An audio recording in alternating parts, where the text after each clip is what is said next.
अस्सलाम वालेकुम नाजरीन इस एपिसोड के आगाज़ में तुरगुत साहब सुल्ताना के साथ सोगूत में मौजूद होते हैं।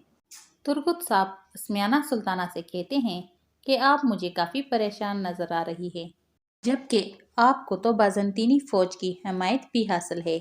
मैं उम्मीद करता हूँ कि सब कुछ ठीक होगा इंशाल्लाह। जवाबन सुल्ताना कहती है कि तुरगुत साहब, मैं कभी भी हार नहीं मानती, लेकिन मुझे लगता है कि आप मुझसे इस बात पर नाराज़ है कि मैंने आपको ओलूफ के साथ एक ही दस्तरखान पर बिठा दिया था। फिर अस्मियान सुल्ताना तुरगुत साहब को समझाती है कि सियासत में ऐसा होता है कि कभी कभार हमें ना चाहते हुए भी अपने दुश्मन के साथ एक दस्तरखान पर बैठना पड़ता है। तुरगुत साहब कहते हैं कि वो दस्तरखान मेरे लिए जहर से कम ना था। लेकिन बाकी बातें छोड़े, मुझे ये बताएं कि मुझे मालूम हुआ है कि आपके हाथ से सुल्तान मसूद निकल चुके हैं, यानी कि किसी ने आपके हाथों से सुल्तान को छीन लिया है। इस मर्तबा किसी ने कोशिश की है आपको हराने की। जवाबन सुल्ताना कहती है कि उस्मान साहब ने ये हरकत करके अपने साथ बहुत बुरा किया है। जल्द ही कमांडर समागर उस्मान को मेरे सामने पेश कर देगा। तुरगुत साहब कहते हैं कि कमांडर समागर इंशाल्लाह वो आपकी मदद कर लेगा, लेकिन अगर मैं आपको बता दूं कि उस्मान साहब ने सुल्तान मसूद को कहाँ पर रखा है। ये सुनकर सुल्ताना हैरान हो जाती है कि आखिर तुरगुत साहब को कैसे मालूम हुआ कि उस्मान साहब ने सुल्तान मसूद को कहाँ पर रखा है। सुल्ताना उठकर तुरगुत साहब के करीब आकर कहती है, आखिर इस बात का क्या मतलब हुआ? क्या आप जानते हैं कि उस्मान साहब ने सुल्तान मसूद को कहाँ पर रखा है और आपने मुझे बताया नहीं? मुझे लगता है कि आप मुझसे उस बात का बदला ले रहे हैं कि मैंने आपको ओलूफ के साथ एक दस्तरखान पर बिठा दिया था।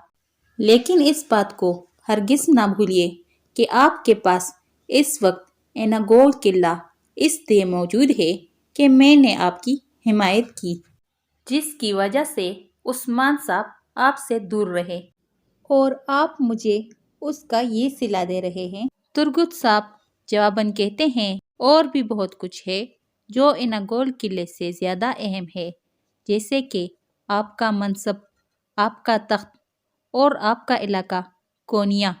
इसलिए ये मामला आपके लिए एनागोल किले से ज़्यादा अहम है कि सुल्तान मसूद को कहाँ पर रखा गया है। सुल्ताना कहती है, आप चाहते क्या हैं? आप खुलकर बताएं। तुरगुत साहब कहते हैं, मुझे 120 घोड़े और 200 तलवारें चाहिए। अस्मियान सुल्ताना कहती है, क्या आपको किसी से खतरा है कि आप 120 घोड़े और 200 तलवारें मांग रहे हैं? तुरगुत साहब कहते हैं, जी हाँ, कोई नहीं जानता कि आगे एनागोल किले के साथ क्या हो सकता है कि आपका इरादा आगे तब्दील हो जाए और आप मुझसे एनागोल किला लेके ओलूफ के हवाले करना चाहे। ये सुनकर सुल्ताना आवची को हुक्म देती है कि फ़ौरन 120 घोड़े और 200 तलवारें तुरगुत साहब के हवाले कर दें। ये सुनकर आवची फ़ौरन वहाँ से चला जाता है। फिर अस्मियाना सुल्ताना तुरगुत साहब से कहती है, मैं आपको सुन रही हूँ, आप मुझे बताएं कि सुल्तान मसूद इस वक्त कहाँ पर है। ये सुनकर तुरगुत साहब कहते हैं कि सुल्तान मसूद को वो राज की गार में रखा गया है, लेकिन वो वहाँ सिर्फ आज की रात तक है। कल सुबह वो वहाँ से रवाना हो जाएंगे। आपके पास भी टाइम कम है कि आप कमांडर समागर को भेजकर वहाँ पर हमला करें। वालदा सुल्ताना पूछती है, क्या मैं जान सकती हूँ कि आपको ये सब कुछ कैसे मालूम हुआ, और ख़ास तौर पर ये बात कि सुल्तान मसूद को किस गार में रखा गया है? तुरगुत साहब जवाबन कहते हैं, जब आप सालों किसी के साथ इकट्ठे काम करें तो आपको अंदाज़ा हो जाता है कि वो शख्स आगे कौन सी चाल चलने वाला है। आप इस बात का अंदाज़ा कर सकती है सुल्ताना, پہلے مجھے علم ہوا کہ عثمان صاحب نے سلطان مسعود کو اغوا کر لیا ہے۔ پھر میں نے جا کر خود ان سارے غاروں کا معائنہ کیا اور میں نے خود اس غار میں ان دونوں کو دیکھ لیا۔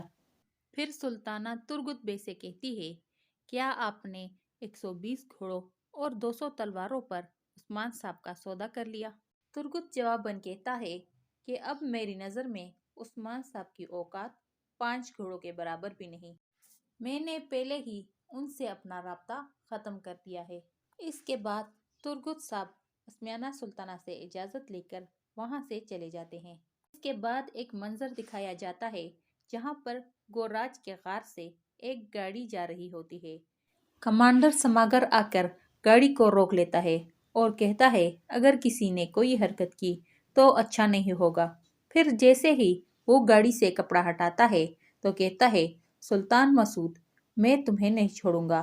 اتنے میں ہی عثمان صاحب اس کے منہ پر ایک زوردار موقع مارتا ہے اور کہتا ہے، کون کس کو مارے گا یہ میں تمہیں بتاؤں گا۔ عثمان صاحب کے سپاہی جو پہلے ہی تیر لیے ہوئے کھڑے ہوتے ہیں، وہ اس کمانڈر سماگر کے سپاہیوں پر اپنی تیروں سے برسات شروع کر دیتے ہیں، جس سے کمانڈر سماگر کو نہایت ہی غصہ آتا ہے اور وہ کہتا ہے، عثمان، میں تمہیں نہیں چھوڑوں گا۔ پھر وہاں عثمان صاحب اور ان کے سپاہی منگولوں کے ساتھ زبردست لڑائی لڑ رہے ہوتے ہیں۔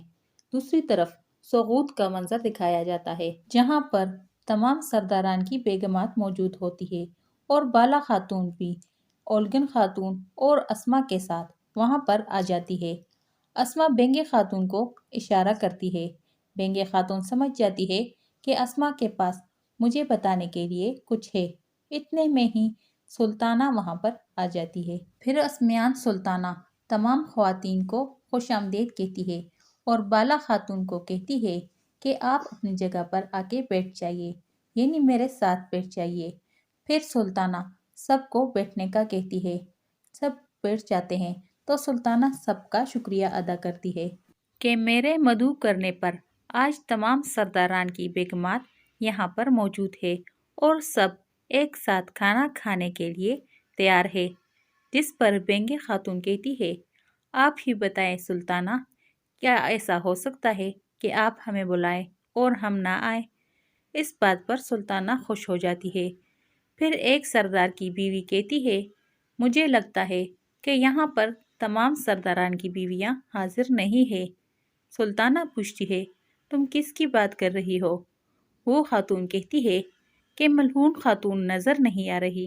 والدہ سلطانہ بالا خاتون کی طرف اشارہ کرتے ہوئے کہتی ہے کہ بالا خاتون عثمان صاحب کی پہلی زوجہ جو کہ یہاں پر موجود ہے، جو یعنی شہر کی تمام خواتین کی سردار ہے، اس لیے ہمیں کسی اور کی ضرورت نہیں ہے۔ پھر اسمیان سلطانہ سب خواتین سے کھانا کھانے کی گزارش کرتی ہے۔ یہ دیکھ کر بالا اولجن اور اسما کو وہاں سے جانے کا اشارہ کرتی ہے تو وہ دونوں وہاں سے چلی جاتی ہے۔ اسی جگہ پر اس ایپیسوڈ کی اینڈ ہو جاتی ہے۔ آپ لوگوں سے گزارش ہے کہ ہمارے چینل کو سبسکرائب کریں اور ویڈیو کو لائک کریں۔ شکریہ۔